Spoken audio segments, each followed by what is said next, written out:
បាទសួស្តីបងប្អូនអរគុណហ្នឹងហើយថ្ងៃនេះខ្ញុំមានពាក្យមួយចំនួនទៅតាក់ទងទៅនឹងសង្គ្រាមណា military political and diplomatic terms ពាក្យតាក់ទងទៅនឹងយោធា political នយោបាយហើយនិង diplomatic ការទូតភាសាមួយយ៉ាងនេះយើងឃើញថាសង្គ្រាមកំពុងតែកើនឡើងហើយនឹងធ្វើឲ្យពឹកវរទូទាំងពិភពលោកអញ្ចឹងខ្ញុំគិតថាពាក្យទាំងអស់នេះនឹងជាជំនួយដល់បងប្អូនក្នុងការតាមដានព័ត៌មានជាតិក៏ដូចជាព័ត៌មានអន្តរជាតិដែលត្រូវបានសរសេរជាភាសាអង់គ្លេសបាទអូខេអញ្ចឹងយើងចាប់ផ្ដើមតែម្ដងទៅបាទអញ្ចឹងខ្ញុំមានជាពាក្យពាក្យគោលហើយនឹងនិយមន័យរបស់វាជាភាសាអង់គ្លេសហើយខ្ញុំមានបកប្រែជាភាសាខ្មែរហើយខ្ញុំមានឧទាហរណ៍បាទពាក្យខ្លះគឺមានឧទាហរណ៍ពាក្យខ្លះអត់មានទេហើយ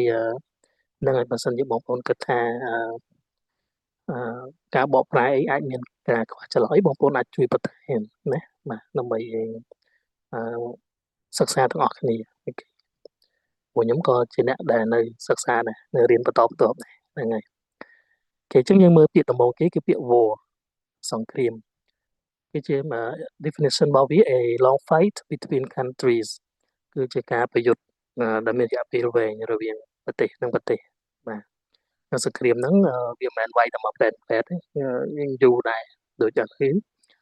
នៅអ៊ីរ៉ង់ហ្នឹងបាទក៏បន្តរយៈពេលជាច្រើនថ្ងៃហើយដែរហើយមានការផ្អាកចរចាយបន្តបន្ទាប់ទៀតចឹងទៅចឹងវាមិនទាន់ចប់ទេឧទាហរណ៍ the war has lasted for many months សង្គ្រាមហ្នឹងវាបានអូសបន្លាយឬក៏វាបានបន្តអស់រយៈពេលជាច្រើនខែពាក្យ last កន្លែងនេះវាជា verb ដែលមានន័យថាបន្តឬក៏មានរយៈពេលឬក៏អូសបន្លាយហ្នឹងឯងបាទទៅតាមបងប្អូននិយមន័យនិយមបកប្រែពាក្យមួយណាក៏បកចោះហ្នឹងហើយអញ្ចឹងវាជា verb អញ្ចឹងក្នុងនេះវាជា present perfect អូខេមានតែឥឡូវហ្នឹងនៅតែសង្គ្រាមហ្នឹងនៅតែមានដដែលណាបាទពាក្យទី2 conflict conflict មានន័យថាចំនួនវាជា a serious disagreement or fighting បាទ the conflict between the two countries is getting worse ចំនួនរវាងប្រទេសទាំងពីរនេះណាគេនិយាយប្រទេសទាំងពីរហ្នឹង is getting worse គឺកំពុងតែអឺធ្ងន់ធ្ងរទៅឬក៏អាក្រក់ទៅណា worse ជា comparative របស់ពាក្យ bad bad worse worst ឬក៏ខ្លះគេអាន worse ចឹងខ្ញុំបកប្រែម្ដងទៀត the conflict ចំនួន between រវាង the two countries ប្រទេសទាំងពីរហ្នឹង is getting worse គឺកាន់តែអាក្រក់ទៅកាន់តែធ្ងន់ធ្ងរទៅហើយ tension ភាពតានតឹងយើងក៏នៅតែមានភាពតានតឹងដដែលដែរបាទដោយសារគេចេះតែបន្តឈ្លានពានមកលើទឹកដីយើងបន្តទៀតហើយប្រជាជនយើងមួយចំនួនក៏នៅកន្លែងជនភៀសសឹកនៅឡើយបាទចឹងអាហ្នឹងគឺយើងចាត់ទុកថាជាភាពតានតឹងរបស់យើងបើគេមិនតានតឹងឲ្យទៀតទេគេចូលដល់ណាដល់ណីណាតែយើងក៏កំពុងតែតស៊ូដែរបាទតាមរយៈការទូតតិចទៀតបងប្អូនឃើញពាក្យមួយចំនួនតទៅនឹងការទូត tension is rising rise មានន័យថាកើនឡើងណាregion តំបន់អញ្ចឹងភាពតានតឹងកំពុងកើនឡើងវាជា present continuous កំពុងកើនឡើងនៅក្នុងតំបន់បន្តទៀតគឺ crisis a very serious situation situation នឹងស្ថានភាពអញ្ចឹងស្ថានភាពដែលធ្ងន់ធ្ងរខ្លាំងដែលយើងហៅថាវិបត្តិ crisis វិបត្តិ the situation has become a major crisis អូខេស្ថានភាពហ្នឹងវាបានคล้ายទៅជា present perfect ទេណាបាទស្ថានភាពហ្នឹងវាបានคล้ายទៅជាវិបត្តិដ៏ធ្ងន់ធ្ងរ major ហ្នឹងសំខាន់យើងបកប្រែទូទៅដល់ពេល major crisis វាមិនមែនជាវិបត្តិសំខាន់ទៀតទេណាវាទៅជាលក្ខណៈធ្ងន់ធ្ងរបើការងារយើងហៅថាសំខាន់ណាដល់ពេលវិបត្តិវាមានន័យអវិជ្ជមានដែរអញ្ចឹងពេលបងប្អូនបកប្រែក៏ត្រូវឆែកទៅលើតន័យរបស់វាដែរបាទហ្នឹងហើយពាក្យវាអវិជ្ជមានអញ្ចឹងយើងព្យាយាមរកមើលអត្ថន័យដែលមានវិជ្ជមានឲ្យផ្សេងគ្នាបន្តទៀតហើយកន្លែងនេះក៏ខ្ញុំ check dictionary ដែរ major ហ្នឹងសំខាន់ដល់ពេល major crisis ហ្នឹងអីគេទៅណា វាមានន័យថាវាធ្ងន់ធ្ងរវា serious អញ្ចឹងពេលបកប្រែក៏យើងចាប់អារម្មណ៍ទៅលើចំណុចហ្នឹងបាទ clash clash គឺការប៉ះទង្គិចមានថាប៉ះទង្គិចហ្នឹងគឺវា short វាមកប្រាវទៅបាទ fighting broke out after a clash between the two forces near the border fighting ការប្រយុទ្ធ broke out បានផ្ទុះឡើងបានចាប់ផ្ដើមឡើង after a clash បន្ទាប់ពីការប៉ះទង្គិចមួយ between the two forces រវាងកងកម្លាំងទាំងពីរ forces កងកម្លាំងទាំងពីរ near the border នៅជិតព្រំដែនបាទ border ហ្នឹងព្រំដែនណាជាខ្ញុំបក5ម្ដងទៀតការប្រយុទ្ធគ្នាបានចាប់ផ្ដើមឡើងឬក៏បានផ្ទុះឡើងបន្ទាប់ពីមានការប៉ះទង្គិចរវាងកងកម្លាំងទាំងពីរដែលនៅជិតព្រំដែនណាតែ class ហ្នឹងវាខ្លីវាមួយផ្លែតប្រាវចឹងយើងនិយាយថាមកប្រាវ escalation គឺការកើនឡើងនៃចំនួនមានន័យថាចំនួនហ្នឹងវាចាប់ផ្ដើមធ្ងន់ធ្ងរទៅវាធំទៅនេះបាទអញ្ចឹងមានថាកើនឡើងហ្នឹងវាមិនអីទេមានថាវារីកកាន់តែធំទៅវាកាន់តែធ្ងន់ធ្ងរទៅដែលធ្វើឲ្យពិបាកក្នុងការដោះស្រាយឧទាហរណ៍ leaders are trying to stop further escalation អ្នកដឹកនាំកំពុងតែព្យាយាមបញ្ឈប់នៅការកើនឡើងនៃចំនួនហ្នឹងបន្ថែមទៀតណា further ហ្នឹងជាតែមានបន្តបន្ទាប់ទៀតទៅ further escalation ហ្នឹងការកើនឡើងនៃចំនួនជាបន្តបន្ទាប់ទៀតបាទ stop បញ្ឈប់គេហ្នឹងបងប្អូនដឹងមិនអីទេ stop ឈប់នេះតាំងពីណាពីណីមក hostilities សកម្មភាពប្រយុទ្ធ acts of fighting between enemies hostilities between the two countries have increased in recent days សកម្មភាពប្រយុទ្ធយើងសំដៅទៅសកម្មភាពការវាយទៅវាយមកហ្នឹងរវាងប្រទេសទាំងពីរហ្នឹងបានកើនឡើង in recent days នៅក្នុងប្រហែលថ្ងៃថ្មីនេះប្រហែលថ្ងៃចុងក្រោយនេះអូខេ in recent days ប្រហែលថ្ងៃចុងក្រោយនេះអញ្ចឹងវាកើនឡើង increase កើនឡើងតិចម្ដងឡើងធ្ងន់ធ្ងរទៅបន្ទាប់ទៀតគឺ confrontation ការប្រឈមមុខដាក់គ្នា a confrontation broke out between the two forces at the border បាត់ទៅធូអញ្ចឹង confrontation គឺការប្រឈមមុខដាក់គ្នាបានផ្ទុះឡើងបានចាប់ផ្ដើមឡើងរវាងកងកម្លាំងទាំងពីរនៅឯព្រំដែនណានេះពាក្យវាគ្នាវាដែរណាងាយស្រួលបងប្អូនអាចចំណាំមកឲ្យថ្មីច្រើនពេកពិបាកចាំអូខេអញ្ចឹងបងប្អូនអាចមើលទៅយើងអាច note ទុកឬមួយក៏អាចមើលវីដេអូហ្នឹងច្រើនសារទៅខ្ញុំបាន view ដែរអូខេដើម្បីចាំដែរណាព្រោះពេលខ្លះវីដេអូអប់រំខ្លះក៏ខ្ញុំមើលច្រើនដងដែរដើម្បីឲ្យចាំសៀវភៅខ្លះក៏យើងអានច្រើនដងដែរមិនចាំមិនអានតែម្ដងចាំរហូតទេបាទ battle គឺ a fight between armies គឺការប្រយុទ្ធយើងហៅថាសមរភូមិបាទហ្នឹងហើយការប្រយុទ្ធគ្នា the battle lasted for several hours នេះមិញហើយ last ហ្នឹងមានន័យថាម៉េចមិញមានរយៈពេលអូខេអញ្ចឹងសមរភូមិឬក៏សង្គ្រាមវាបានបន្តអស់រយៈពេលជាច្រើនម៉ោងឬក៏មានរយៈពេលជាច្រើនម៉ោងអានេះជាផាស simple មានតែវាចប់ហើយគាត់អាពេលហ្នឹងវាគេវាយគ្នាទៅច្រើនម៉ោងដែរអញ្ចឹងមានន័យថាសង្គ្រាមឬក៏ការប្រយុទ្ធគ្នាហ្នឹងវាបានបន្តអស់រយៈពេលជាច្រើនម៉ោង fighting ហ្នឹងការប្រយុទ្ធគ្នាហ្នឹងអាហ្នឹងខ្ញុំបកប្រែនៅក្នុងខាងមេមូនដែរហើយបាទ heavy fighting continued throughout the night ការប្រយុទ្ធគ្នាដ៏ខ្លាំងក្លា heavy ធ្ងន់ណាបាទអញ្ចឹងបើយើងរៀនធម្មតាដើមឡើយគឺយើងបកប្រែថាធ្ងន់ហ្នឹងប៉ុន្តែការវាយប្រហារដែលធ្ងន់អញ្ចឹងបើសិនជាយើងមិនច្បាស់គឺយើង check dictionary ឬក៏យើងមើលទៅលើហ្នឹង check dictionary បន្តទៀតបាទហើយឬក៏យើងវិភាគតិចទៅថាការប្រយុទ្ធគ្នាដ៏ធ្ងន់ហ្នឹងវាអាចថាជាការតែធ្ងន់ហ្នឹងមានតែវាខ្លាំងក្លាណាអញ្ចឹងយើងអាចកាត់ន័យយកចឹងបើនៅក្នុងប្រឡងអីយើង check dictionary អត់បានក៏រៀនកាត់ន័យយកទៅអញ្ចឹងការប្រយុទ្ធដ៏ខ្លាំងក្លាបានបន្ត throughout the night ពេញមួយយប់ throughout the night ពីពេលចាប់ផ្ដើមហ្នឹងរហូតដល់ដាច់យប់ហ្នឹងហ្មងបាទទល់ភ្លឺហ្មងណាអានោះយើងប្រើពាក្យ throughout the night បន្តទៀតគឺ attack ការវាយប្រហារជា noun ក៏បានជា verb ក៏បានដែរបាទនៅក្នុងនេះខ្ញុំដាក់វាបញ្ចូលវាជា verb ប៉ុន្តែ example វាជា noun ណា attack ការវាយប្រហារ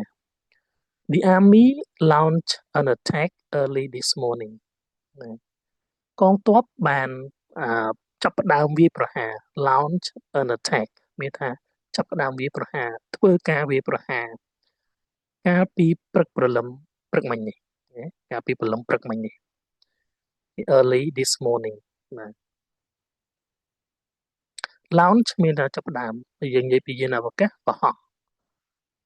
បាទសកម្មភាពមួយគឺយើងចាប់ផ្ដើមធ្វើសកម្មភាពហ្នឹងណា strike ការវាយប្រហាររហ័សអានេះវាមិន attack ហ្នឹងតាមការវាយប្រហារទេតែបើការវាយប្រហារហ្នឹងវាលឿនអានេះគេប្រើពាក្យ strike the country carried out a strike on enemy positions the country carried out a strike on enemy positions ប្រទេសហ្នឹងប្រទេសណាទៅគឺប្រទេសហ្នឹងបានធ្វើការវាយប្រហារយ៉ាងរហ័ស carry out នេះគឺអនុវត្តអញ្ចឹងវាអនុវត្តទៅលើការវាយប្រហារយើងបកប្រែធ្វើការវាយប្រហារហ្មងទៅបានធ្វើការវាយប្រហារយ៉ាងរហ័សទៅលើទីតាំងរបស់សត្រូវ position ហ្នឹងទីតាំង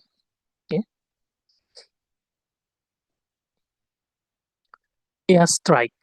ហ្នឹង strike វាយប្រហារដល់ពេល air ខ្សោះមានថាការវាយប្រហារតាមផ្លូវអាកាសបាទ air strike the air strike destroyed several buildings destroyed បំផ្លាញអញ្ចឹងការវាយប្រហារពីលើអាកាសឬក៏ការវាយប្រហារតាមផ្លូវអាកាសបានបំផ្លាញអគារជាច្រើន several buildings អគារជាច្រើន Mysore strike អានេះគឺការវាយប្រហារដោយប្រើមីស៊ីលម្ដង Mysore strike the Mysore strike caused several damage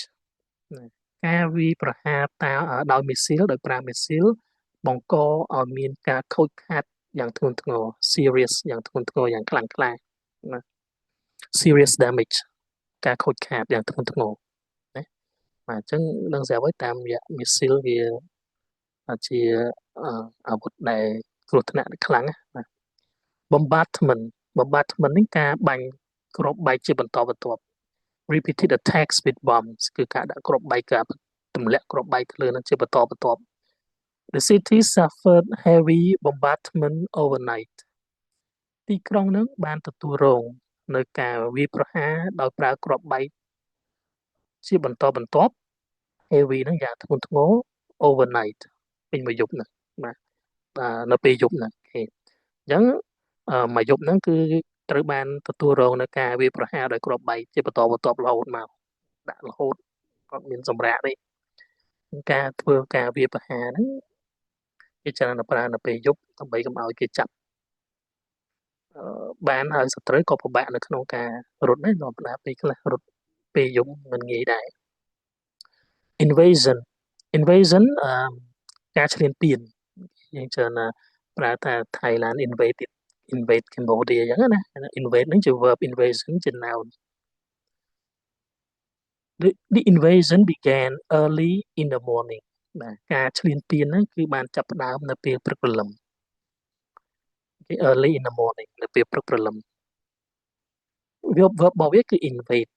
ដល់ពេល noun របស់វាគឺ invasion ហ្នឹងហើយបាទ retaliation ការសងសឹកវិញ attacking back after being attacked គឺយើង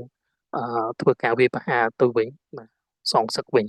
គេតម្លាក់គ្រាប់បែកប៊ុំមកយើងអូខេតម្លាក់ហើយដល់វាយើងម្ដង retaliation គឺសងសឹកវិញ they attack in retaliation ពួកគេវាយនោះជាលក្ខណៈសងសឹកទៅវិញឯងមិនមែនជាលក្ខណៈចាប់ផ្ដើមសង្គ្រាមមុនទេចឹងគេវាយយើងបកទៅគេវិញហ្នឹងយើងហៅថា they attack in retaliation គឺជាការសងសឹកវិញ counter attack គឺ fighting back against an attack គឺការវាយតបវិញមានន័យថាគេវាយសម្រុកមកយើងណា counter attack បើនៅក្នុងបាល់ទាត់ គេសម្រុកមកខាងយើងហើយដល់ពេលយើងបានបាល់យើងវាយបកទៅគេវិញយ៉ាងលឿនអាហ្នឹងគេហៅថា counter attack នៅក្នុងសង្គ្រាមក៏ចឹងដែរគេកំពុងឲ្យវាយយើងប៉ាំងមកដល់ពេលយើងអាចទប់ទល់មួយគេវាយវិញមកហើយយើងវាយបកទៅគេវិញមានឱកាសវាយត្រឡប់ទៅគេវិញមិនមែនរងរហូតណាចឹងអាវាយបកទៅវិញភ្លាមហ្នឹងគេហៅថា counter attack the army launched a counter attack quickly កងទ័ពហ្នឹងបានចាប់ផ្ដើមវាយតបតវិញវាយសងសឹកវិញយ៉ាងលឿនវាយតបវិញយ៉ាងលឿនអញ្ចឹងគេវាយយើងមកដល់ពេលយើងមានឱកាសវាយបកទៅវិញមិនតែមកទប់ទល់ទេអានេះមិនតែមកទប់ទល់ទេណាគឺវាយបកទៅគេវិញយ៉ាងលឿនវាផ្ទុយនឹងពាក្យ offensive គឺការប្រតិបត្តិការវាយប្រហារគឺការវាយប្រហារទៅលើគេ the offensive began at dawn បាទការវាយប្រហារហ្នឹងបានចាប់ផ្ដើមនៅពេលព្រឹកព្រលឹម at dawn ព្រលឹមស្វាងផ្ទុយពាក្យ offensive គឺ defensive ហ្នឹងគឺការការពារណាអញ្ចឹងអាពាក្យ3ហ្នឹងវាតកតងគ្នាដំបូងឡើយគឺ offensive ហើយគឺគេមានប្រតិបត្តិការវាយប្រហារគេវាយប្រហារមកយើងអាច defensive យើងអាចទប់ទល់ទៅគេវិញប្រតិបត្តិការការពារណា the troops stayed in a defensive position កងកម្លាំងហ្នឹងបានស្ថិតនៅក្នុងទីតាំងនៃការការពារមានន័យថាអត់វាយប្រហារទៅគេវិញទេគឺយើងព្យាយាមទប់ទល់ការពារហ្នឹងយើងហៅថា stay in a defensive position ស្ថិតនៅក្នុងទីតាំងការពារឬក៏ស្ថិតនៅក្នុងស្ថានភាពការពារយើងអត់វាយបកទៅគេវិញទេតែដល់ពេលយើងការពារជាប់ហើយយើងវាយបកទៅគេវិញវាយបណ្ដេញទៅគេវិញឲ្យគេទៅត្រឡប់ទៅវិញហ្នឹងឬក៏ចូលទៅគេវិញហ្នឹងគឺពាក្យ counter attack មិញហ្នឹងហើយបាទណា counter attack នេះមានថាវាយបកទៅគេវិញ army កងទ័ពជើងគោកអូខេ the army moved closer to the border កងទ័ពបានរំកិលជិតទៅនឹងព្រំដែន move closer រំកិលកាន់តែជិតទៅនឹងព្រំដែន close ហ្នឹងជិតដល់ពេល closer ហ្នឹងជិតជាងឬក៏ជិតទៅហ្នឹងណាដល់ពេល move closer រំកិលទៅកាន់តែគៀកទៅនឹងព្រំដែនណា army កងទ័ព navy កងទ័ពជើងទឹកគេមិន army ជើងគោក navy គឺកងទ័ពជើងទឹក military forces at sea ការពារនៅសម្រាប់ការវាយប្រហារនៅជើងទឹកនៅលើទឹកផ្ទៃទឹក the navy sent ships to the region បាទកងទ័ពជើងទឹកហ្នឹងបានបញ្ជូននាវា ships នាវាកប៉ាល់ហ្នឹងបានបញ្ជូននាវាទៅតំបន់ region នៅក្នុងតំបន់ណាមួយហ្នឹងតំបន់ដែល the region ហ្នឹងកាលណាគេប្រើដឹកពីខាងមុខគឺមានន័យថាគេដឹងហើយអ្នកដែលគេនិយាយឬក៏គេស្ដាប់ហ្នឹងគេដឹងថាតំបន់ហ្នឹងគឺតំបន់នៅកន្លែងណាដល់ពេលយើងមានឧទាហរណ៍តែខ្លីៗអញ្ចឹងយើងពិបាកនៅក្នុងការដឹងតំបន់មួយណាAir Force កងទ័ពអាកាសអូខេអញ្ចឹងយើងមាន Army Navy ឥឡូវ Air Force military forces in the air នេះគឺការការពារឬក៏ការវាយប្រហារទៅលើផ្លូវអាកាសណាកងទ័ពជើងអាកាសអញ្ចឹងយើងហៅជើងអាកាសហ្នឹង The Air Force carried out several missions ណាកងទ័ពអាកាសបាន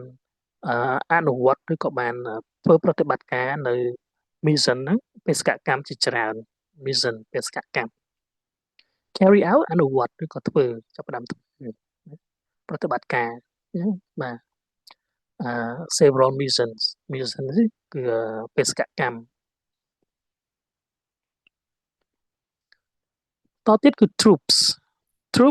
គឺសំដៅទៅលើ soldiers in the military ទាហានបាទ more troops were sent to the area ទាហានកាន់តែច្រើនឬក៏ទាហានច្រើនជាងមុនទៅទៀតត្រូវបានបញ្ជូនទៅតំបន់នេះ troop នៅ area តំបន់ដែរអូខេregion ហ្នឹងវាតំបន់វាធំជាងarea គឺតំបន់ណាមួយនៅក្នុងផ្ទៃប្រទេសណាមួយដែលយើងប្រើពាក្យ area បាទ commander មេបញ្ជាការ the leader of a military group មេបញ្ជាការ the commander gave orders to begin the mission មេបញ្ជាការបានផ្ដល់នៅបទបញ្ជា gave orders បាទបានឲ្យបទបញ្ជាបានចេញទៅបទបញ្ជាឲ្យចាប់ផ្ដើមនៅបេសកកម្មហ្នឹង begin ចាប់ផ្ដើម mission បេសកកម្មមិញណាបាទមាននៅក្នុងឧទាហរណ៍មុនដែរ gave orders ចេញបទបញ្ជា military base មូលដ្ឋានយោធាបាទ a place where soldiers and weapons are kept យើងនិយាយធម្មតាប្រទេសទាហានហ្នឹងណាគឺជាកន្លែងដែលទាហានហើយនឹងអាវុធត្រូវបានគេរក្សាណាហ្នឹងគឺគេរក្សាការសម្ងាត់ណាចឹងបានយើងមករយៈមុនគឺយើងព្យាយាមចាប់នៅមនុស្សទាំងឡាយណាដែលព្យាយាមសួររកប្រទេសទាហានចឹងទៅណាឬមួយក៏ការបោះដ្រូននេះគឺយើងមានការមិនអនុញ្ញាតឲ្យធ្វើការបោះដ្រូននេះលេងដូចលើកមុនទេដើម្បីធានាសុវត្ថិភាពកងទ័ពរបស់យើងក៏ដូចជាប្រជាជនយើង The military base were heavily guarded មូលដ្ឋានយោធាហ្នឹងត្រូវបានការពារយ៉ាងតឹងរ៉ឹង heavy ហ្នឹងធ្ងន់ណាស់តែ heavy ហ្នឹងធ្ងន់ធ្ងរបាទដល់ heavily guarded ត្រូវបានការពារយ៉ាងមាំទាំយ៉ាងតឹងរ៉ឹងបាទបងប្អូនអាចរកពាក្យណាដែលស្តៀងនឹងអាចបកប្រែបានបាទមិនចាំបាច់បកប្រែទៅមាំទាំតឹងរ៉ឹងដូចខ្ញុំទេមានពាក្យផ្សេងដែលស្តៀងនឹងត្រូវបានគេការពារយ៉ាងយកចិត្តទុកដាក់អីចឹងទៅបាទក៏បានដែរ Special Forces បាទកងកម្លាំងពិសេសអានេះអត់មានឧទាហរណ៍ទេfighter jet យន្តហោះចម្បាំង fighter jet យន្តហោះចម្បាំង a fast military airplane used in combat គឺជាយន្តហោះយោធាដែលលឿនអានេះjet យន្តហោះលឿនសម្រាប់ចម្បាំងហ្មងបាទ a fighter jet flew over the city យន្តហោះចម្បាំងមួយគ្រឿងបានហោះហើរនៅលើទីក្រុងហ្នឹងហោះហើរពីលើទីក្រុងហ្នឹង flew វាមកពីពាក្យ fly warship នាវាចម្បាំងមិញយើងឃើញយន្តហោះចម្បាំង fighter jet ឥឡូវយើងមើលនាវាចម្បាំង warship the warship is now in the Gulf នាវាចម្បាំងឥឡូវនេះគឺស្ថិតនៅក្នុងGulf ឈូងសមុទ្រអូខេវាផ្លេចទៀតឈូងសមុទ្រ Gulf aircraft carrier គឺនាវាផ្ទុកយន្តហោះហ្នឹងនាវាមួយហ្នឹងសម្រាប់ផ្ទុកយន្តហោះហ្នឹងមិនធម្មតាទេអាហ្នឹងគឺពួកថ្លៃបាទផ្ទុកយន្តហោះចម្បាំងហ្មងណាហ្នឹងហើយនៅយើងដូចអត់មានទេនៅគេមានណាជាទូទៅប្រទេសដែលនៅជាប់សមុទ្រហ្នឹងគឺគេមាន aircraft carrier ហ្នឹងហើយបើសិនជាគេមាននាវាចម្បាំងច្រើនណាហ្នឹងហើយសម្រាប់ងាយស្រួលនៅក្នុងការដឹកយន្តហោះចម្បាំងទៅគៀកទៅនឹងប្រទេសដែលយើងចង់វាយហ្នឹងបាទអញ្ចឹងគេអត់យន្តហោះពីប្រទេសយើងទៅគេថាម្លងប្រទេសម្លងទ្វីបអីគេមិនហោះផ្ទាល់ទេគេមាន aircraft carrier ហ្នឹងដើម្បីដឹកយន្តហោះចម្បាំងហ្នឹងទៅហើយចឹងទៅដល់គៀកបានយន្តហោះចម្បាំងហ្នឹងហោះទៅវាយបើហោះពីអាមេរិកផ្ទាល់មកអ៊ីរ៉ង់ទម្រាំហោះមកដល់សាំងបាត់ហើយធ្លាក់កណ្ដាលសមុទ្របាត់ The aircraft carrier arrived to support the operations អត់មានដឹកបាទ The aircraft carrier arrived to support operations នាវាផ្ទុកយន្តហោះបានមកដល់ដើម្បីគ្រប់គ្រងនឹងប្រតិបត្តិការបាទគ្រប់គ្រងប្រតិបត្តិការផ្សេងប្រតិបត្តិការវាប្រហារប្រតិបត្តិការការពារអញ្ចឹង Mysore missile ហ្នឹងយើងដឹងហើយ missile A missile was fired across the border missile មួយគ្រាប់ត្រូវបានបាញ់ឆ្លងព្រំដែនអូខេ across the border បាញ់ឆ្លងពីមួយខាងទៅមួយខាងទៀតតែ fire ហ្នឹងបាញ់ ballistic missile អាចបាញ់ក្នុងចម្ងាយឆ្ងាយហ្នឹងគេហៅ ballistic missile អាហ្នឹងបាញ់ឆ្លងប្រទេសណាបាញ់ឆ្លងទ្វីបឆ្លងប្រទេសបាទអាចបានរាប់ពាន់គីឡូម៉ែត្រដូចមានប្រទេសណាខ្លះគឺគាត់គម្រាមបាញ់ពីណារហូតទៅដល់អាមេរិកអីចឹងទៅបាទអាហ្នឹងគេហៅថា ballistic missile A ballistic missile was launched at night បាទមីស៊ីលដែលអាចបាញ់ក្នុងរយៈចម្ងាយឆ្ងាយមួយគ្រាប់ត្រូវបានបង្ហោះឬក៏ត្រូវបានបាញ់នៅពេលយប់ rocket រ៉ុកែតដឹងអានោះវាខុសគ្នាមួយមីស៊ីលល្មិចណា a weapon that flies using rocket power គឺជាអាវុធដែលវាអាចហោះបានដោយប្រើនៅថាមពលរបស់រ៉ុកែតបាទដឹងរ៉ុកែតហ្នឹងអាម៉េច Rockets were fired toward the city បាទរ៉ុកែតត្រូវបានបាញ់សំដៅទៅ toward ហ្នឹងគឺសំដៅទៅទីក្រុងហ្នឹងរ៉ុកែតមីស៊ីលហ្នឹងខុសគ្នាហ្មង drone អូខេ drone បងប្អូនដឹងណាអាហ្នឹងនៅយើងពេញនិយម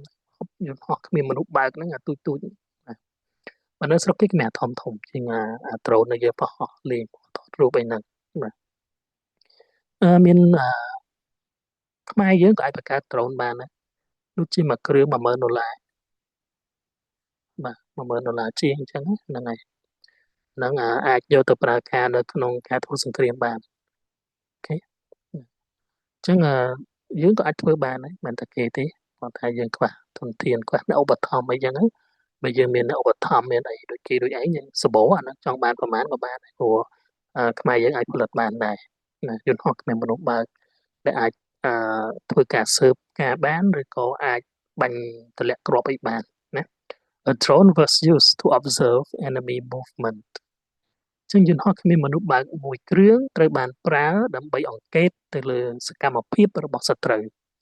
movement ការបំលាស់ទីបាទដើម្បីសង្កេតទៅលើការបំលាស់ទីរបស់សត្រូវយ៉ាងណា observe នេះសង្កេតមើល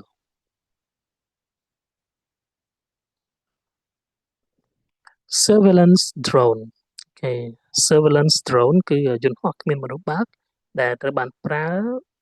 សម្រាប់ស៊ើបការយើងមានដឹងស្រាប់ហើយនៅគេមានយន្តហោះហ្នឹងហើយគេ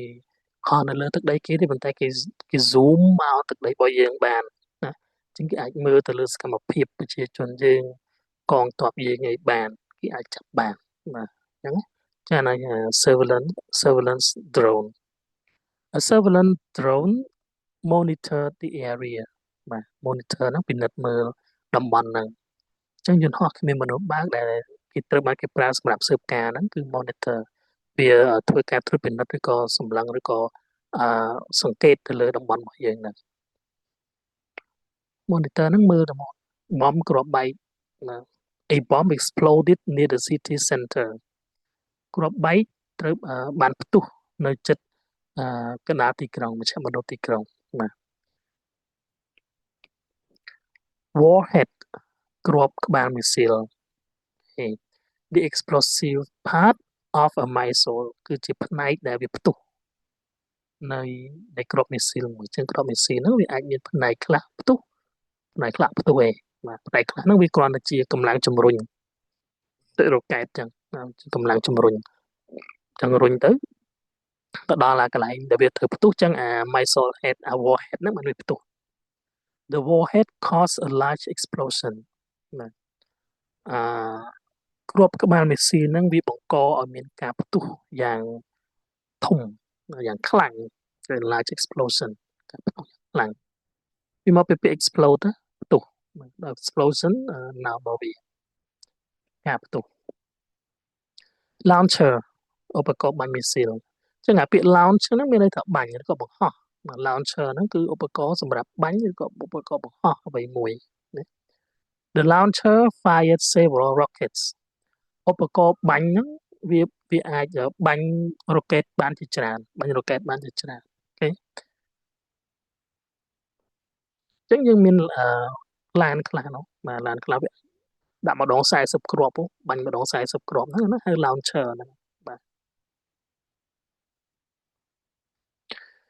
Air Defense System ប្រព័ន្ធការពារពីលើអាកាសប្រព័ន្ធការពារផ្លូវអាកាសណាអាហ្នឹងគេបាញ់អីគេមកទៅគឺអាចទប់ទល់បានបាទប៉ុន្តែយើងឃើញមានធ្លាយខ្លះដែរណាមិនអាការពារជាប់ទេកាលណាបាញ់មកបន្តពេកair defense system ហ្នឹងក៏ការពារអត់ជាប់ដែរ The air defense system stopped the missile បាទប្រព័ន្ធការពារពីលើអាកាសហ្នឹងវាបានបញ្ឈប់មីស៊ីលមិនឲ្យធ្លាក់មកចំទីតាំងហ្នឹងទេណាចឹងនៅប្រទេសគេមានបាទយើងឃើញគេបាញ់មកទៅផ្ទុះនៅលើair defense system ហ្នឹងមកប៉ះហ្នឹងផ្ទុះហ្នឹងផ្ទុះតែក៏វាមានធ្លាយដែរ radar នេះហៅ radar ណា radar detected incoming aircraft radar ប្រព័ន្ធ radar ហ្នឹងវាបានចាប់នៅ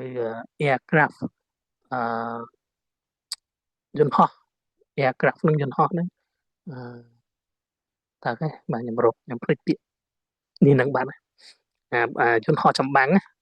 យន្តហោះចម្បាំងដែល incoming ដែលកំពុងតែមកអញ្ចឹងincoming ហ្នឹងវាកំពុងតែធ្វើដំណើរមកកាន់កន្លែងណាមួយហ្នឹងមកកាន់តំបន់ហ្នឹងអញ្ចឹង radar ហ្នឹងវា detect ហ្នឹងមានតែវាចាប់បានវាលោតសញ្ញារបស់វាទឺនៅលើម៉ាស៊ីនហ្នឹងអានេះគេហៅ detect ឯងបាទចាប់បានអូខេ operation ប្រតិបត្តិការជួនកាលលឿនពេកខ្ញុំភ្លេចបកប្រែទៅណាបងប្អូនអាចអធិស្ឋានទៅហ្នឹង operation ប្រតិបត្តិការ The military operation started at night ណាប្រតិបត្តិការយោធាបានចាប់ផ្ដើមនៅពេលយប់គេវាយនៅពេលយប់ទៅដើម្បីងាយស្រួលមកគេពិបាកមើលទៅលើការវាយប្រហាររបស់យើងដែរ mission បេសកកម្ម The mission was completed successfully បេសកកម្មនឹងត្រូវបានបញ្ចប់ដោយជោគជ័យ complete មកបញ្ចប់ដោយជោគជ័យ successfully នឹងឲ្យជោគជ័យ target គោលដៅ the place or object that will be attacked បាទគឺកន្លែងឬក៏វត្ថុអ្វីមួយទីតាំងណាមួយអីដែលត្រូវបានដែលនឹងត្រូវគេវាយប្រហារណាគេថា target ដែលគោលដៅ the target was a weapons facility ណាគោលដៅហ្នឹងគឺជាកន្លែងដាក់អាវុធណា weapons facility ទីតាំងដាក់អាវុធអញ្ចឹងគេវាយប្រហារទៅលើទីតាំងដែលដាក់អាវុធសិន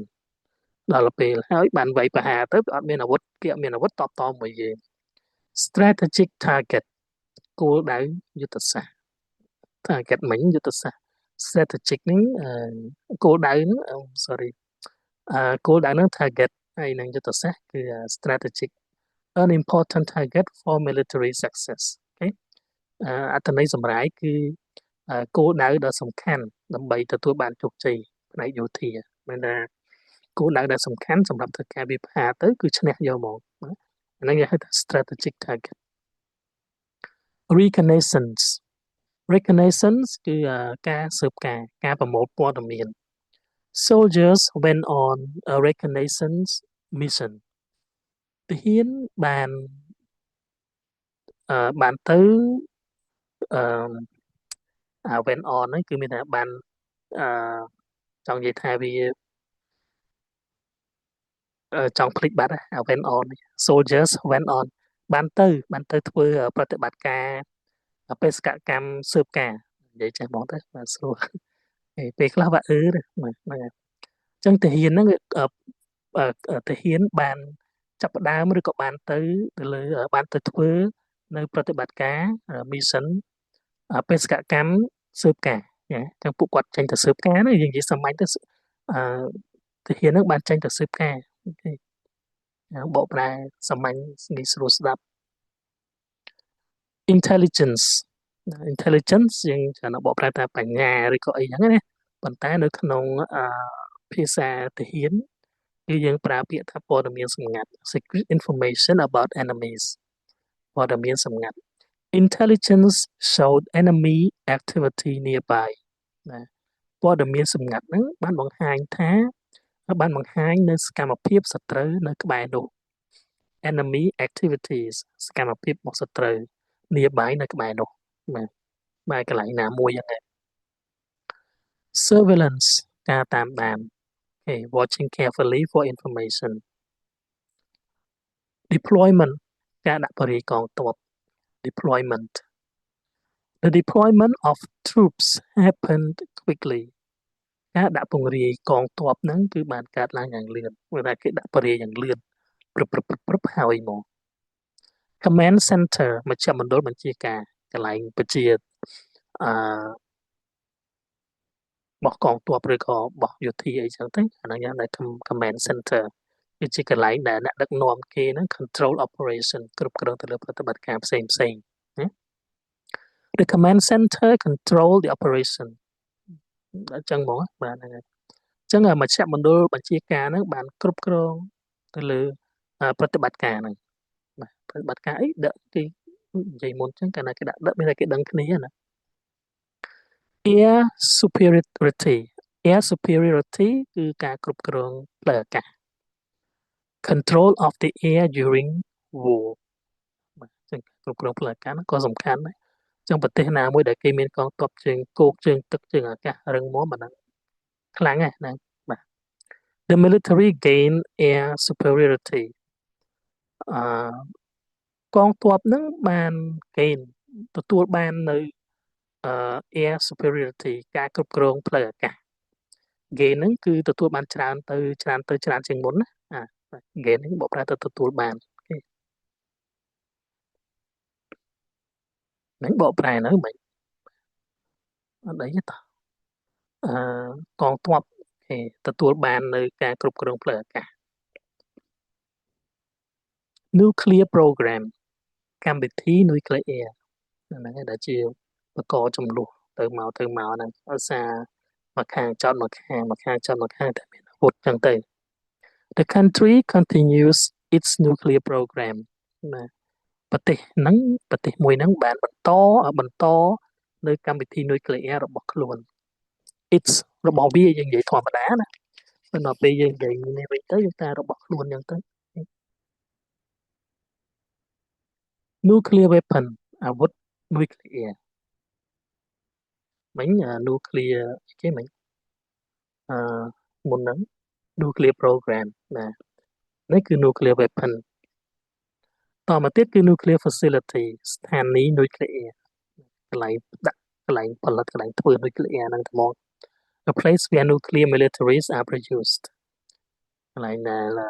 materials sorry a place where nuclear materials are produced គឺជាកន្លែងដែលអឺសម្ភារៈ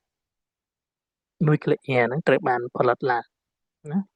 The nuclear facility was heavily guarded អាហ្នឹងហើយ heavily guarded មានតែត្រូវបានការពារយ៉ាងតឹងរ៉ឹងបាទអញ្ចឹងស្ថានីយ៍នុយក្លេអ៊ែរត្រូវបានការពារយ៉ាងតឹងរ៉ឹងវាជា passive uranium enrichment ការកែលម្អអ៊ុយរ៉ាញ៉ូមបាទមានថាការ increase the strength of uranium for nuclear use គឺការបង្កើននៅកម្លាំងអ៊ុយរ៉ាញ៉ូមសម្រាប់ការប្រើប្រាស់នុយក្លេអ៊ែរគេចឹងអាសារធាតុអស់ហ្នឹងគឺគេដើរប្រមូលដើរផលិតចឹងទៅប្រទេសខ្លះខូចទៅវាយគេយកអាហ្នឹងចឹងណាដឹងតែគេមានច្រើនទៅវាយយកទៅមកបាទបាច់ខំរកជីកអីងមញ៉ៃញ៉ៃ nuclear deal កិច្ចព្រមព្រៀងនុយក្លេអ៊ែរ The nuclear deal may reduce tensions tension នេះគេមិនបងប្អូនភាពតានតឹងណាបាទអញ្ចឹងកិច្ចព្រមព្រៀងនុយក្លេអ៊ែរអាចនឹងបន្ថយនៅភាពតានតឹង reduce កាត់បន្ថយ nuclear negotiations negotiations ការចរចាចឹង nuclear negotiations គឺការចរចាទៅលើបញ្ហានុយក្លេអ៊ែរ nuclear negotiations are ongoing ការចរចាអំពីអាវុធនុយក្លេអ៊ែរកំពុងតែបន្ត are ongoing កំពុងបន្តចឹងគេបន្តចរចារហូតចឹង deterrence deterrence ការទប់ស្កាត់គេ preventing attack by showing strong power គឺការពារការវាយប្រហារដោយការបង្ហាញនៅឥទ្ធិពលដ៏ខ្លាំងចឹងបង្ហាញគេថាយើងមាននុយក្លេអ៊ែរដែរតែអ្នកឯងមកវិញខ្ញុំដាក់ទៅវិញនឹង deterrence weapons program កម្មវិធីអាវុធ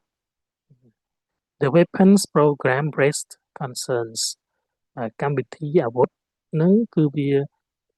ធ្វើឲ្យមានការព្រួយបារម្ភកាន់តែខ្លាំងទៅកាន់តែច្រើនឡើង raise ធ្វើឲ្យច្រើនឡើង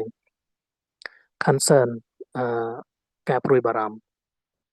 តាម slide 52អូ100ដល់ពាក់កណ្ដាលទៀតបាទ military capability សមត្ថភាពយោធា military capability security threat គ្រោះថ្នាក់សន្តិសុខការគម្រាមកំហែងផ្នែកសន្តិសុខនេះនិយាយចេះចុះណា threat ហ្នឹងគឺការគម្រាមកំហែង security និងសន្តិសុខ diplomacy ការទូតយ៉ាងហៅថាការទូតណាគឺ managing relations between countries គឺការចាត់ចែងរៀបចំគ្រប់គ្រងទៅលើទំនាក់ទំនងរវាងប្រទេសនិងប្រទេសនេះហៅថាការទូតហើយ diplomacy is needed to avoid war បាទការទូត ត្រូវបានគេត្រូវការដើម្បីបញ្ជៀសនៅសង្គ្រាមអញ្ចឹងយើងត្រូវការការទូតដើម្បីបញ្ជៀសសង្គ្រាមយ៉ាងហោចណាស់ក៏មានការយោគយល់គ្នាដែរបាទ sanctions sanctions ទណ្ឌកម្មសេដ្ឋកិច្ច new sanctions were placed on the country បាទទណ្ឌកម្មសេដ្ឋកិច្ចថ្មីត្រូវបានដាក់ទៅលើប្រទេសហ្នឹងអញ្ចឹងមានន័យថាมันមានគេធ្វើការហាម5ក្នុងការទិញដូរអីជួញដូរជាមួយរុស្ស៊ីជាមួយណា sanctions តើតើនឹងសេដ្ឋកិច្ច peace talks ការចរចាសន្តិភាពការចរចាស្វែងរកសន្តិភាព peace talks ceasefire ការឈប់បាញ់ agree an agreement to stop fighting អានេះគាត់ឈប់បាញ់មិនឈប់សង្គ្រាមមិនចប់សង្គ្រាមណាដូចយើងមានការចរចាឈប់បាញ់គ្នាជាច្រើនលើកច្រើនសារប៉ុន្តែគេនៅតែចង់បាញ់គេនៅតែបាញ់ចឹងមិនមែនទេតែសង្គ្រាមមិនចប់ទេគេនៅការពាររៀងៗខ្លួនចឹង both sides agreed to a ceasefire ភាគីទាំងពីរបានយល់ស្របបានយល់ព្រមទៅលើការឈប់បាញ់គ្នា truce ការផ្អាកសង្គ្រាមបណ្ដោះអាសន្នអានោះគាត់ថាឈប់បាញ់ឯងអានេះគឺផ្អាកសង្គ្រាមហ្មងអញ្ចឹងมันមានការអឺប្រយុទ្ធគ្នាអីបន្តទៀតទេមួយរយៈពេលអាចនឹងមួយរយៈពេលដែរណាបាទហ្នឹងគេហៅថា truce temporary stop in fighting both sides agree to a temporary truce ភាគីទាំងពីរបានយល់ស្របទៅលើការផ្អាកសង្គ្រាមបណ្ដោះអាសន្ន temporary បណ្ដោះអាសន្ន truce ឈប់បណ្ដោះអាសន្នទៅជាន់គ្នាតាមពិតអា temporary នេះមិនចាំបាច់ដាក់ក៏បានដែរណា negotiation ការចរចាយើងនិយាយមិនហើយបាទ negotiations are still ongoing ការចរចានៅតែបន្តmediator mediator a person who helps both sides make peace គឺអ្នកសម្របសម្រួលបាទអ្នកសម្របសម្រួលឈប់បាញ់ដូចជាការនោះយើងមានខាងសហរដ្ឋអាមេរិកលោកត្រាំគាត់មកហ្នឹងហើយនឹងប្រធានាធិបតីរបស់ខាងម៉ាឡេស៊ីអញ្ចឹងបាទហ្នឹងហើយអូខេ international community សហគមន៍អន្តរជាតិបាទ international community ហ្នឹងសហគមន៍ foreign policy គោលនយោបាយបរទេស foreign policy the decision change foreign policy ការសម្រេចចិត្តហ្នឹងវាបានផ្លាស់ប្ដូរគោលនយោបាយបរទេសអូខេ decision ការសម្រេចចិត្តវាមកពីពាក្យ decide ណាបាទ decide សម្រេចចិត្ត alliance សម្ព័ន្ធភាព an agreement to support each other the countries form an alliance for security ប្រទេសទាំងអស់ហ្នឹងប្រទេសទាំងប្រមាណ country plural ហ្នឹងបើមាន2និយាយ2បើវាច្រើនយើងនិយាយច្រើនអញ្ចឹងប្រទេសទាំងអស់ហ្នឹងបានបង្កើតនៅសម្ព័ន្ធភាពដើម្បីសន្តិសុខ for security ដើម្បីរក្សាសន្តិសុខអញ្ចឹងត្រូវតែបង្កើតសម្ព័ន្ធភាពរវាងគ្នានឹងគ្នាមកស្នាទៅលែងវាយគ្នាអញ្ចឹងណា breaking news ព័ត៌មានបន្ទាន់ព័ត៌មានថ្មីព័ត៌មានក្តៅvery recent news គេ breaking news explosions were reported ការផ្ទុះត្រូវបានរាយការណ៍អាហ្នឹងដឹងហើយបងប្អូននិយាយឡោមកទេ breaking news ព័ត៌មានទាន់ហេតុការណ៍ official statement សេចក្តីថ្លែងការណ៍ជាផ្លូវការ a formal announcement បាទយើងតែងតែចេញសេចក្តីថ្លែងការណ៍ជាផ្លូវការកាលពីមានសង្គ្រាមនោះដូចជាមួយថ្ងៃ3ដងព្រឹកថ្ងៃល្ងាចចឹងហើយមកក៏មួយថ្ងៃម្ដងអីចឹងបាទបើតាមខ្ញុំចាំណា The government released an official statement រដ្ឋាភិបាលបានបញ្ចេញឬក៏បានផ្សព្វផ្សាយនៅសេចក្តីថ្លែងការណ៍ផ្លូវការគេ released បញ្ចេញព័ត៌មានណាមួយ government spokesman បាទអ្នកនាំពាក្យរដ្ឋាភិបាល government spokesman ឬក៏យើងធ្លាប់ឃើញ government spokesperson ដែរ The spokesman answered questions បាទអ្នកនាំពាក្យរដ្ឋាភិបាលបានឆ្លើយនៅសំណួរហ្នឹងសួរបានឆ្លើយទាំងអស់ military briefing គឺការបកស្រាយឬការបញ្យល់ព័ត៌មានយោធា officials gave a military briefing មន្ត្រីទាំងអស់បានផ្ដល់នៅការបកស្រាយព័ត៌មានយោធាការពន្យល់ព័ត៌មានយោធាbriefing នេះគឺការជួបជុំគ្នាប្រជុំគ្នា plan ហ្នឹងណាអានេះហៅថា military អានេះហៅថា briefing eye witness សាក្សីអ្នកដែលឃើញព្រឹត្តិការណ៍មួយផ្ទាល់ភ្នែកហ្នឹងណា an eyewitness report describe the attack បាទ an eyewitness report មិនច្រឡំអាន report នឹងជាចង់ជា verb ទៀតបាទ an eyewitness report របាយការណ៍សាក្សីដល់ពេលយើងអាន an eyewitness report យើងអាចបកប្រែមួយទៀតថា report នឹងវាជា verb ដែរនោះអញ្ចឹងសាក្សីហ្នឹងបានរាយការណ៍វិញគាត់ណា report ហ្នឹងវាអត់មានទេព្រោះ eyewitness ហ្នឹងតែមួយ singular អញ្ចឹងកន្លែងនេះយើងបកប្រែរបាយការណ៍វិញណារបាយការណ៍សាក្សីបានពិពណ៌នាអំពីការវាយប្រហារហ្នឹង describe the attack បានពិពណ៌នាអំពីការវាយប្រហារចង់សល់ថបានហើយ verify report របាយការណ៍ដែលត្រូវបានគេបញ្ជាក់ត្រូវបានគេ verify intelligence report intelligence យើងឃើញនៅក្នុង slide មុនហើយគឺព័ត៌មានសម្ងាត់ report របាយការណ៍ព័ត៌មានសម្ងាត់ the intelligence report warn of danger បាទរបាយការណ៍ព័ត៌មានសម្ងាត់ហ្នឹងបានព្រមានពីគ្រោះថ្នាក់បង្ហាញថាមានគ្រោះថ្នាក់ជិតមកដល់ហើយយើងត្រៀម satellite images រូបភាពពីផ្កាយរណបណា satellite images រូបភាពពីផ្កាយរណប satellite images show destruction រូបភាពពីផ្កាយរណបបានបង្ហាញនៅការខូចខាតការកំទេចចឹងទៅអូខេអញ្ចឹងយើងនេះក៏សុំឲ្យការនោះក៏យើងសុំឲ្យមានការបង្ហាញពីរូបភាពពីផ្កាយរណបដែរបើមិនជឿទេតែអ្នកណាវាយអ្នកណាឥឡូវចាប់រូបភាពពីផ្កាយរណបយកមកមើលណាវាយណាមុនគេក៏មិនហ៊ានទទួលអានឹងដែរអត់យករូបភាពពីផ្កាយរណបទេយ៉ាងអាណាដែលបង្ហាញថាគេឈ្លានពានគឺគេអត់ទទួលយកទេ analyst អ្នកវិភាគអានេះ plural ណាច្រើនថែម n experts who study situation sources ប្រភពព័ត៌មាន sources ប្រភពព័ត៌មាន people who provide information គឺអ្នកដែលផ្ដល់ព័ត៌មាន civilian ប្រជាជនសាមញ្ញមិនមែនទៅហ៊ានមែនអីហ្នឹងហៅថា civilian ទេ civilian casualties ជនស៊ីវិលដែលត្រូវបានរងគ្រោះហ្នឹងកន្លែងនេះគេបញ្ជាក់ដែរណាអា casualty ហ្នឹងត្រូវបានសម្លាប់ឬក៏ត្រូវបានរងរបួសអញ្ចឹងទាំងស្លាប់ទាំងរងរបួសគឺយើងរាប់ចូលនៅក្នុង casualties ទាំងអស់បាទអត់ថ្មមិនចឹងហើយនៅសល់បន្តិចទេ wounded រងរបួសបាទ wounded death toll ហ្នឹងគឺចំនួនអ្នកស្លាប់សរុបចំនួនសរុបរបស់អ្នកដែលស្លាប់ហ្នឹងគឺយើងហៅថា death toll ហ្នឹងគឺចំនួនសរុបណា displacement ការផ្លាស់ទីលំនៅដោយបង្ខំអូខេអញ្ចឹងយើងកាលនោះក៏មានប្រជាជនដែល displace ដែរមានថាត្រូវបានគេឲ្យផ្លាស់ប្ដូរទីលំនៅទៅកាន់ទីដែលមានសុវត្ថិភាពកន្លែងដែលមានសុវត្ថិភាព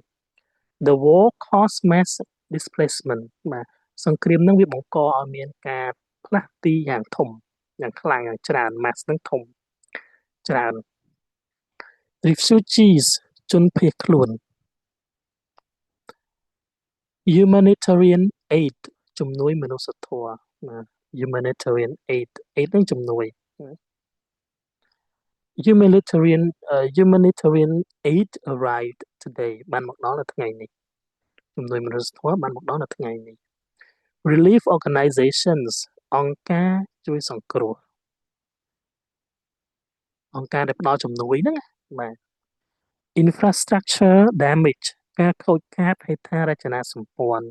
គឺទៅលើផ្លូវស្ពានហើយនឹង building អានេះគេបំផ្លាញទាំងអស់បំផ្លាញទាំងផ្លូវយើងបំផ្លាញទាំងស្ពានយើងបំផ្លាញទាំងផ្ទះប្រជាពលរដ្ឋសំបីតែមិនមែនតែរបស់ខ្មែរទេតែរបស់ជនជាតិផ្សេងៗគាត់មករស់ស៊ីនៅយើងក៏វាកំទេចចោលអត់ដែរ infrastructure damage reconstruction ការស្ដារឡើងវិញការកសាងឡើងវិញណា reconstruction will take years ការស្ដារឡើងវិញហ្នឹងនឹងត្រូវចំណាយពេលជាច្រើនឆ្នាំ take កាលណាបកប្រែមានពេលវេលានៅក្រោយវាមានន័យថាចំណាយពេលណា oil prices តម្លៃប្រេងអានេះកំពុងតែកើនឡើងយ៉ាងខ្លាំងណា oil prices តម្លៃប្រេង oil prices rose after the attack ណាតម្លៃប្រេងបានកើនឡើងបន្ទាប់ពីការវាយប្រហារ energy markets ទីផ្សារថាមពលកន្លែងហ្នឹងគឺសំដៅទៅលើការជួញដូរប្រេងហើយនិងហ្គាសមក energy ហ្នឹងថាមពល global markets ទីផ្សារពិភពលោក global markets economic sanctions ទណ្ឌកម្មសេដ្ឋកិច្ចមិនដាក់ economic ហ្នឹងអា sanction លើកមុនក៏យើងអាចចាត់ទុកថាជាសេដ្ឋកិច្ចដែរណាទណ្ឌកម្មសេដ្ឋកិច្ចចឹង sanctions អាចបកប្រែទណ្ឌកម្មទៅទេក៏បាន trade disruption ការរំខានដល់ពាណិជ្ជកម្មធម្មតាមានសង្គ្រាមគឺវាបំផ្លាញដល់ការធ្វើពាណិជ្ជកម្មហ្នឹងបាទ trade disruption cyber attack ការវាយប្រហារតាមអ៊ីនធឺណិត cyber attack a cyber attack targeted government systems បាទការវាយប្រហារតាមអ៊ីនធឺណិតហ្នឹងគឺវាសំដៅទៅលើអឺប្រព័ន្ធរបស់រដ្ឋាភិបាលអាហ្នឹងកុំចូលទៅកំទេចទិន្នន័យរបស់គេបាទ cyber warfare សង្គ្រាមតាមប្រព័ន្ធអ៊ីនធឺណិត a war using computers and networks ហ្នឹងគឺជាសង្គ្រាមដែលប្រើកុំព្យូទ័រហើយនិងប្រើអ៊ីនធឺណិត network នេះហ្នឹងបាទ hacking ការលួចចូលទៅក្នុងប្រព័ន្ធកុំព្យូទ័ររបស់កន្លែងខាងណាមួយយើងហៅថា hack ហ្នឹងណាបាទចំណោមនេះគឺ hacking digital sabotage ការបំផ្លាញប្រព័ន្ធ digital damaging technology systems អាហ្នឹងដូចជាមិនទាន់មានទេឥឡូវគេបាញ់គ្នានៅឡើយបាទប៉ុន្តែសង្គ្រាមនៅលើអ៊ីនធឺណិតក៏សំខាន់ដែរដែលយើងចាញ់គេភាគច្រើនគេមិនសូវស្គាល់យើងដោយសារយើងចាញ់អាសង្គ្រាមអ៊ីនធឺណិតមួយគេហ្នឹងឯងបាទគេ90លានអ្នកទៅគេ share តែម្នាក់បន្តិចហ្នឹងក៏លុបលើយើងតែ6 7 10លានអ្នកដែរណា information warfare សង្គ្រាមព័ត៌មាននេះបាទហ្នឹងហើយព្យាយាមមុតបង្កាច់បង្ខូចយើងថាយើងមានមិនសុខភាពទេមិនអីទេណាគឺគេព្យាយាមតាមinformation warfare ហ្នឹងគឺខ្លាំងមែនតើដោយសារគេច្រើនហើយប្រជាជនរបស់គេក៏ចេះគេថា50%ក៏គេលើយើងដែរយើងអ្នកដែលអាចប្រើព័ត៌មានដើម្បីទប់ទល់មួយគេបានគឺមានចំនួនតិចនៅឡើយចាញ់គេគ្រប់រឿងទាំងអស់អូខេអរគុណអញ្ចឹងខ្ញុំមានប៉ុណ្ណាបាទពេលខ្លះអាចលឿនឬក៏អាចយឺតអីអធិស្ឋានបងបាទអញ្ចឹងសង្ឃឹមថាយើងបងប្អូនពាក្យទាំងអស់ហ្នឹងគឺនឹងមានប្រយោជន៍ចំពោះបងប្អូនហើយនឹងជួបគ្នានៅវីដេអូក្រោយទៀតបាទអរគុណជម្រាបលា